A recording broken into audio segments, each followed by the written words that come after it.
Amanda. Today I'm going to be doing a romance reading vlog for 3 books that I read recently. One being 1,000 Boy Kisses by Tillie Cole, Real by Kennedy Ryan, and Tell Me Pretty Lies by Charlie Rose. They don't have much to do with each other, they're just all indie published, and I've read them all recently. 1,000 Boy Kisses is a childhood best friends to lovers. Real is a forbidden romance, but it's more so not on the taboo side. It's a director and an actress, and then we have Tell Me Pretty Lies, which is more taboo. It's this step-sibling trope. So I really enjoyed making this video. I hope you enjoy it as well. Give this a like if you do, and then subscribe down below for more bookish content. I'd love to have you here, and without further ado, let's get into the vlog portion of this video. Hi everyone, it's Wednesday. Today I'm doing my first vlog. This one is my buddy read. I'm reading it with Haley from Haley Hughes and Nicole from Bon Bon Reads. We are all having the same kind of opinion on this one so far.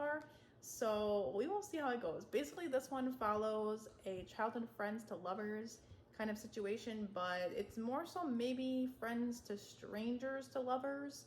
What happens is they meet when they're 5 years old and they make this pact, and it's really sweet and cute. In the beginning, I thought it was going to be a 5-star read, to be honest, because it was just so wholesome. And you could tell they were kids, and then them growing up, you could tell the voice was changing. So I think the author did a really good job at that. But what happens is one of them has to move away, and they live next door. So that causes a huge rift in their relationship. But what causes even more of a rift is that one of them stops writing to the other and cuts off all ties. And so when he comes back, he's really mad at her, and he's a changed man, because now he's like this bad boy. So they have to kind of find a way back to each other, but also there's another thing going on.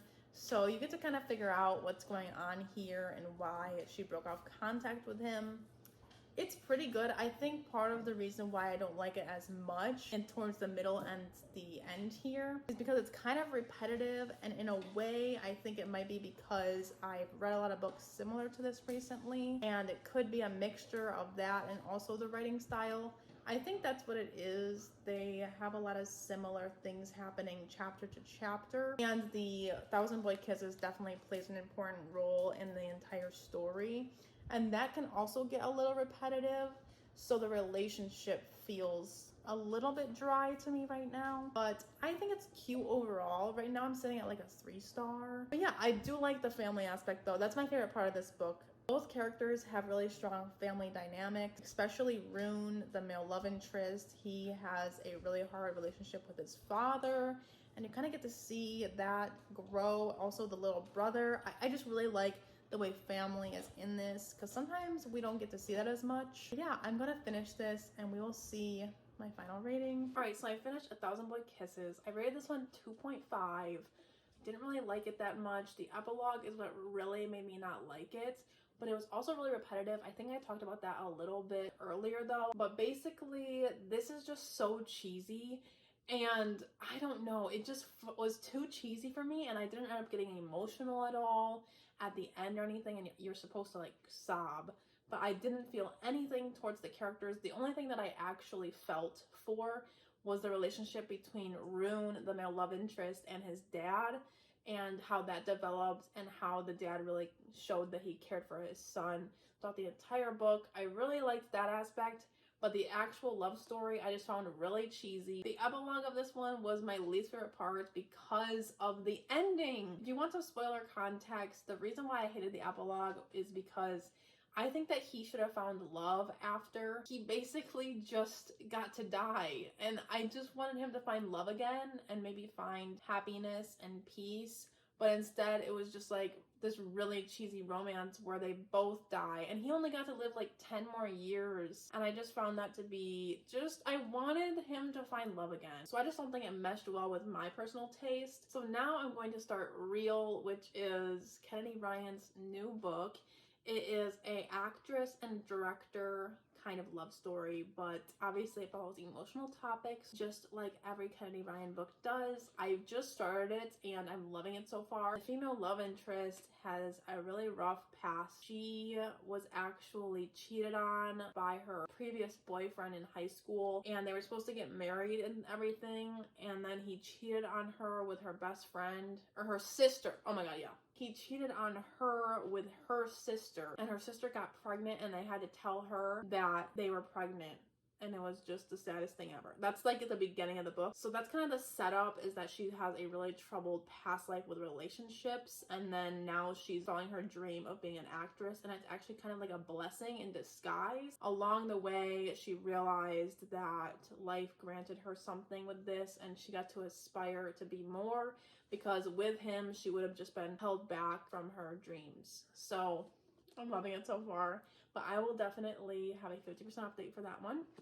So let's get reading. All right, y'all. So I am officially 50% of the way through with Real by Kennedy Ryan. And I don't even know if I can explain this in a way that will convince you to read it. But even if you do not like film, Broadway, the idea of a Hollywood story, the idea of anything to do with music, dance, production, whatever, it does not matter. This story is so beautiful, and it will make you feel things. So that's my pitch for you. But anyway, let's talk about it. We have Neva and Cannon, and their story is so slow burn, but their chemistry is just off the charts. I can't even, like, you can literally pluck it out of the book, okay? So Neva and Cannon have really intense backstories, as usual with Kennedy Ryan. Neva, I think I mentioned this in the previous clip, but Neva has a sister who actually betrayed her.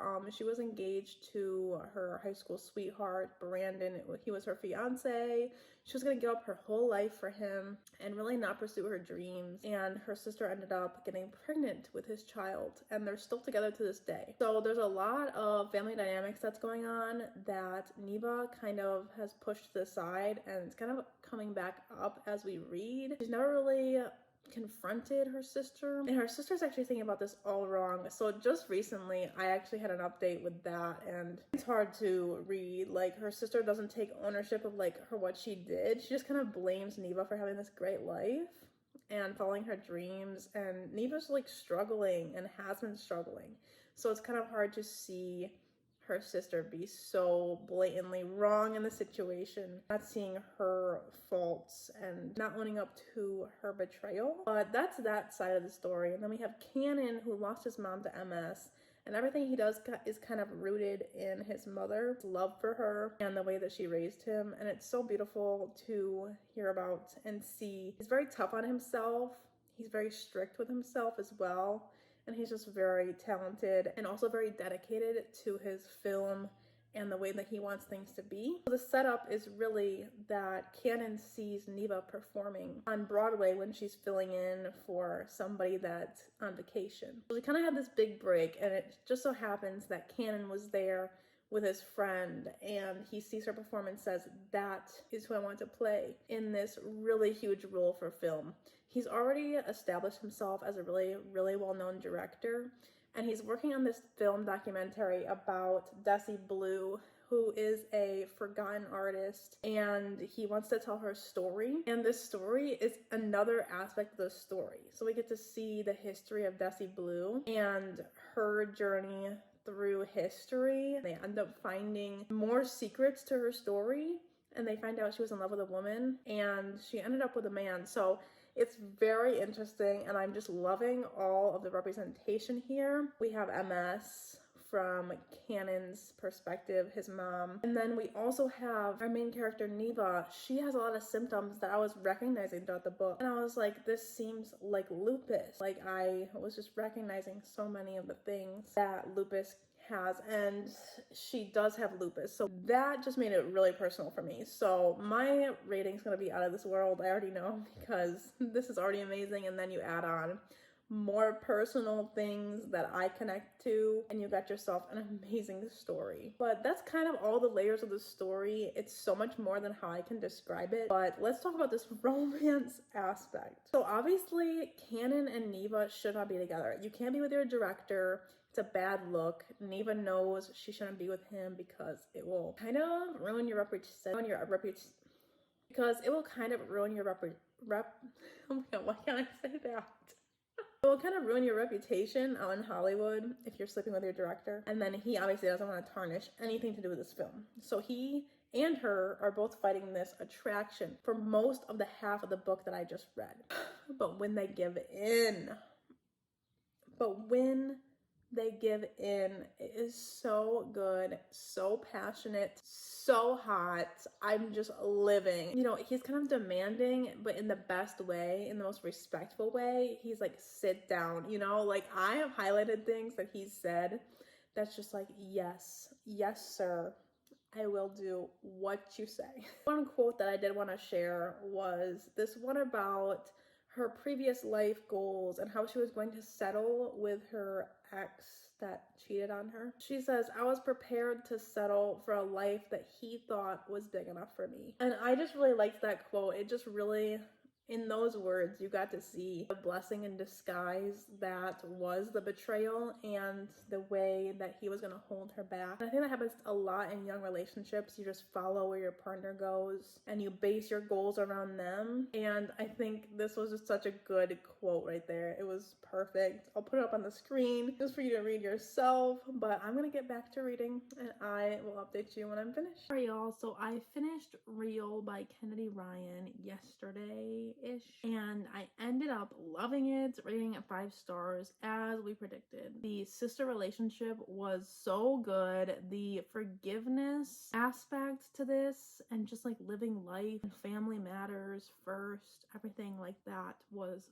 so well done in the end. It was just so good, and I can't even express to you how good it was. Even the play itself, or the film, was something that was interesting. Like a lot of the times, like with Daisy Jones and the Six or other books that have media in them as a form of like storytelling, they don't make me feel things the way that this one did. I really liked the story of Desi Blue. It really added to the story and it connected to our main characters, so it just all came together so well. We get to see 2 of the other characters' story in 2022. Exceptional once again from Kennedy Ryan. Next, I'm picking up Tell Me Pretty Lies by Charlie Rose, and this is like very much opposite of Real. It's very like high school bad boy meets darkish romance meets some mystery, and it's a stepbrother romance. Oh my god, I don't know what it is about those, but for some reason I love them so much. I don't know what it is. I think it's like the forbidden aspect,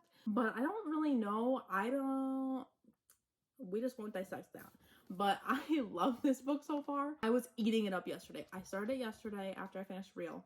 And I'm literally already on page 175, so I'm a little more than halfway done. So this one follows a girl who has 4 stepbrothers, and one of them dies in the beginning of the book, or he has just passed away earlier, and it was deemed a drowning. He was just cliff jumping off of a cliff that they jumped all the time. So it really causes a rift between the parents of these 2. One of them, it's her mom and then her stepdad. And her stepdad actually separated from her mom, so it's kind of complicated. She has to go to a different school and everything, and her stepbrothers now hate her for some reason, and she's not sure why, because they were like besties.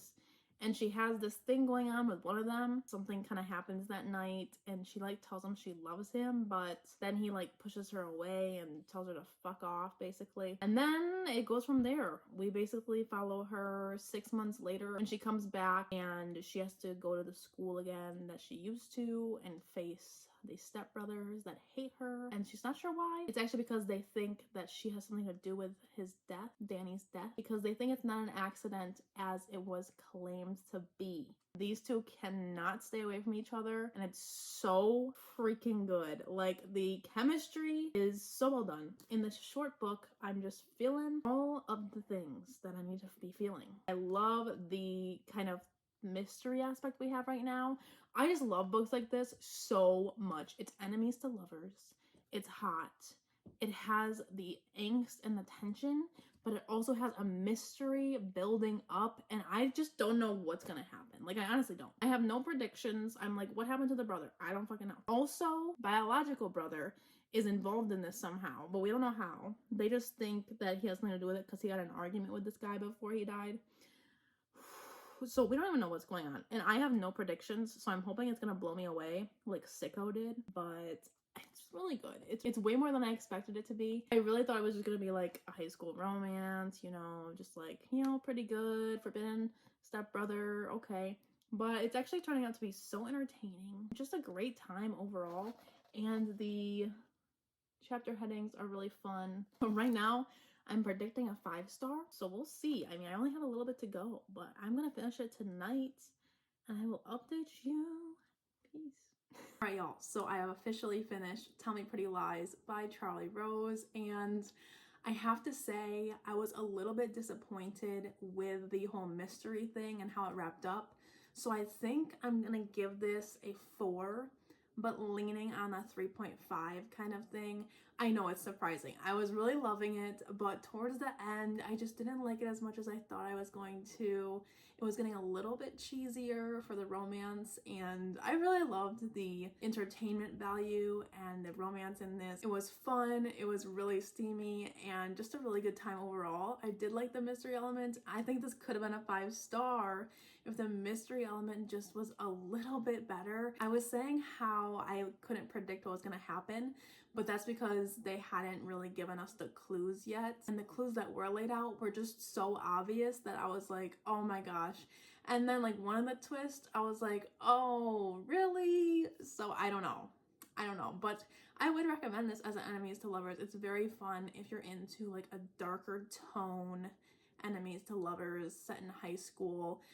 It wasn't very high school-y, like drama wise. Like, yeah, there was some Mean Girls and then the drama, but it was really fun. There's a volleyball aspect to this, so if you like volleyball at all, she's a volleyball player and that's kind of fun. So don't let the 4-star skew you at all. So yeah, that's really my thoughts on these ones. So let's recap. We have 1,000 But Kisses, which was unfortunately a disappointment for me. I rated it a 2 and I stand behind that right now as well. I really just had high hopes for this one. It just did not cut it for me. And then Real was a 5-star. So we did get a 5-star out of this. Highly recommend to anyone. It was so good. Please read it. Read anything by Kennedy Ryan. Just read something. Long Shot. Amazing. And then we have Telling Pretty Lies, which was pretty good. I really liked it. 4 stars, 3.5. Anything in that range, and the mystery did kind of fall flat. So if you're a thriller reader, I don't know if this one would do it for you, but maybe Sicko by Amo Jones would be a better option. I really liked that one and the twists were crazy. So yeah, that is all my thoughts on these ones. Let me know if you liked this style of video and if you want to see more of like 3 books that I read type videos, and be sure to subscribe down below. I'll see you in my next video. Bye guys.